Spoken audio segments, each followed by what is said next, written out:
Pero itong experiences mo bilang isang baklang kanal, paano siya nakatulong sa paggawa mo ng content, sa success Ayan, mo? opo. Alam mo kasi, marami kasi, di ba, sa ano natin, sa industriya natin, Aha. marami tayong mga community na hindi nare-represent. Aha. Di ba? Marami Yeah. tayong mga, minsan yung mga ibang, mga eksena. Uncharted territory. Correct. Aha. Minsan ang hirap pag-usapan, number one. Yeah. Pangalawa, parang wala pa masyadong mga representation Totoo, sa oo. media. Wala pang frontliners. Wala pang frontliner. Oo. Ngayon ako, noong 2020, medyo yung content ko nga kasi after ko mag-high school, nag-private school na ako. So medyo syala-syala na ng onte. Na medyo na, well, hindi naman nabura, pero slightly na, nakapon. Ayun nga, napabait ako ng onte. So yung content na nagawa ko nung una, medyo may pagka-demure. Okay. So dumating yung pandemic, na-realize ko, oh my gosh, bakit ba ako nagpapaka-demure? Talagang, Diyos ko, end of the world na, day. So magpakatotoo na ako. Totoo naman. So ginawa kong content, yung pagiging baklang kanal. Okay. At pagiging kanal in general. Aha. Yun yung naging content ko simula pandemic. Ang daming nakarelate. Tinuloy-tuloy ko na siya. Yeah. So, ganun yung fantasy. Nabuo ko na sila Chicana. Oo. Sila Princess. Si Chicana, yun yung mga war freak mong kaklase, di ba? Yun yung mga aabang sa labas. Oh. Ayan. So, si Princess naman, ayun yung mga sweet girl lang. Wait lang, si Princess ay ikaw pa rin to, di ba? Ako pa din to. Oo, Sa lahat yan. So, Oo. naabangan na si Princess. Hindi, si Princess yung nakshing pinagbintangan. Ay, Ganon. my God. O ngayon? Yung mga pa-victim lang ng atake lang nila, yung mga Pa-victim. sad girl lang, 'di ba? Yung tipong Mima, sinabihan po ako ng na ganyan-ganyan. Totoo. Tapos yung mga iba pa akong mga kunyari, yung mga chismosa mong classmate, ganyan. Yung mga classmate mong katingera. Ano yung kating class? yung mga, Nagka-cutting classes. yung mga Cutting imo-imo, di ba? Mga uso yan noon. Imo-imo, oo. Mga Oo. Avril Lavigne yung Avril pumahan. Lavigne, di ba? Oo. Gumanyan din ako. Nakarelate ako. Oo. Yung magigitara sa classroom, Yeah. tapos second subject magkakating, ganyan. Magsi-skateboard. Kunyari, magaling mag-skateboard. Oo, Yung may- correct. One of the boys, Affected, kumbaga. Oo. Nag-bass drum, ganyan. Bass guitar pala. Dagi drum. Oh, di ba? Bass guitar. Rockers. Mga rockers. Maraming ganyan sa amin. Nag-guidance ka na rin ba sa school? Maraming beses, sa totoo lang. Binuli ako ng bully. Ay, isa-isahin natin. Ano yung pinakaunang guidance na nangyari sa'yo? Unang guidance ko, ako yung nagpa-guidance. Okay. Oo, Pag kasi nag-report ka sa guidance. na-culture shock talaga ako. Talaga palang binibinyagan ng mga bakla sa public school talaga ng mga lalaki. Doon ka susubukan, no? Susubukan ka talaga.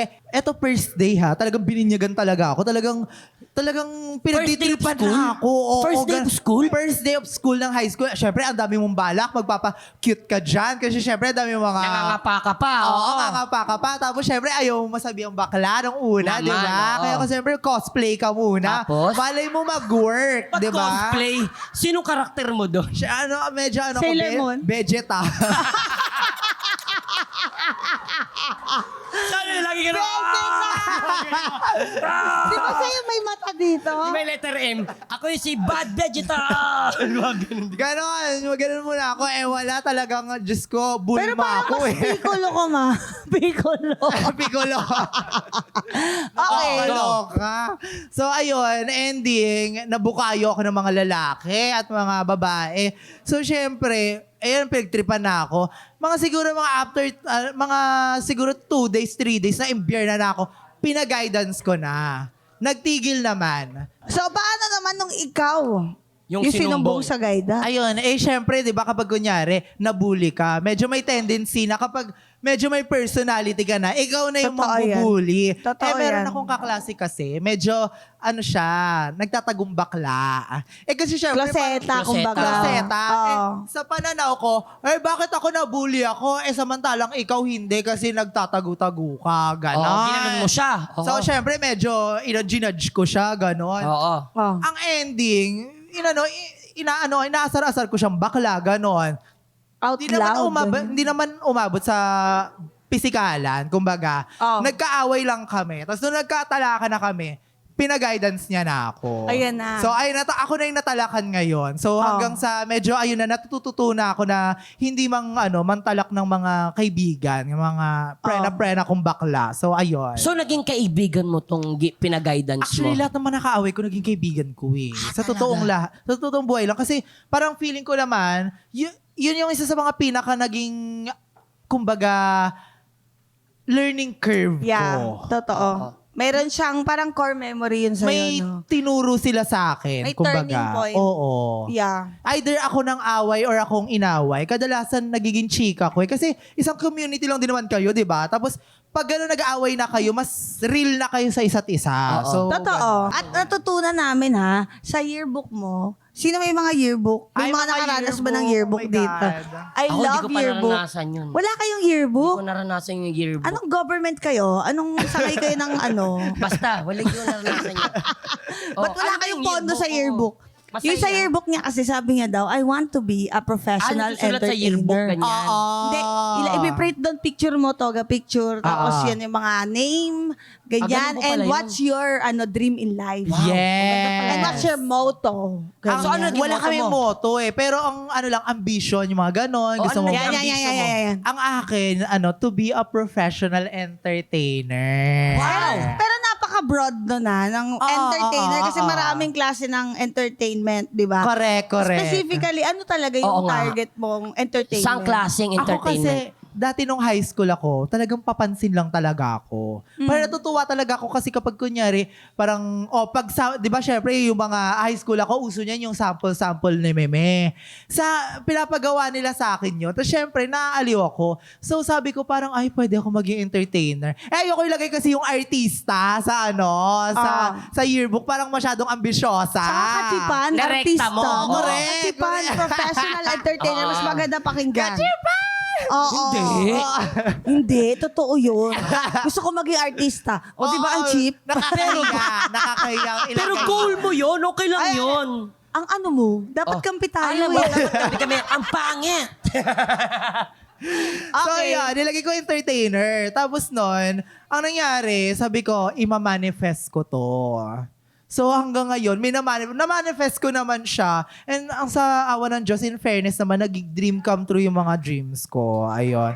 Hala, thank you so much. Salamat At money fest na talaga siya kasi money fest. Fest. Ang dami talagang money. Oh, yung ganda. Talagang is festing. Talagang we're Totoo. best friends talaga. We're meant to be. Yes, at gusto niyo makita ang money ko. Re-reveal ko. Fan service. Parang ibang manifest yun, nakakalungkot din for you. Horror. Oo, baka matakot ka doon, matrauma ka. Pero anong pakiramdam mo na natupad mo na yung pangarap mo? Dapat i-frame mo yung yearbook mo. Oo, Tapos kasi ngayon, yun nga eh. yung nakasulat lang dati, entertainer, ngayon, isa ka ng ganap. Professional Actress, entertainer. professional At entertainer. producer na siya. Gagawin And ko yan. producer.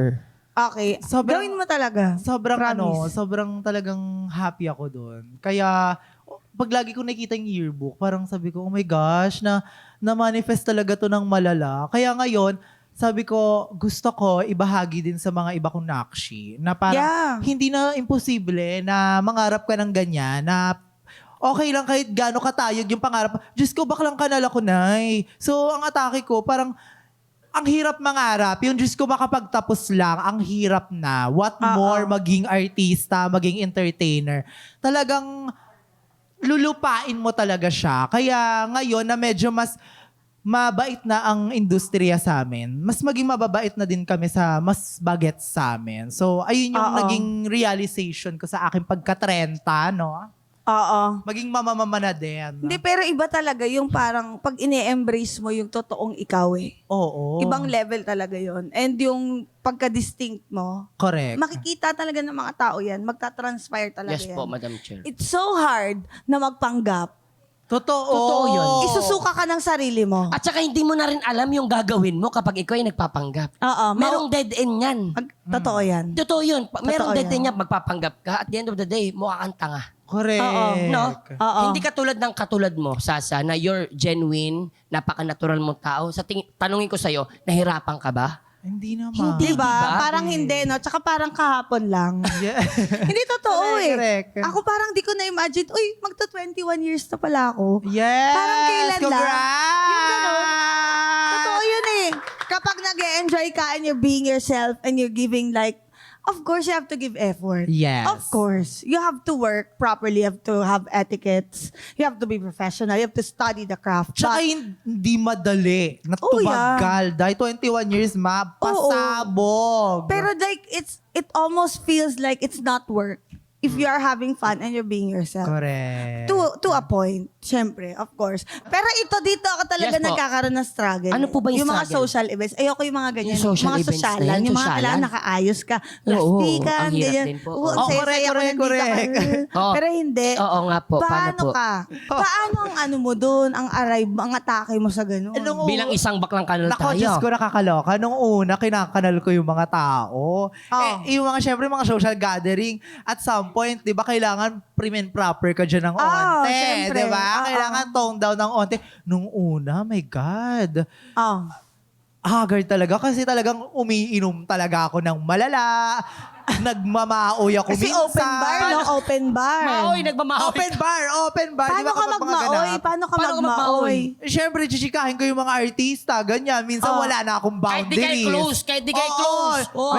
May one time nga pasensya na. Hello, sorry ha, medyo early career ko kasi to. Pasensya na.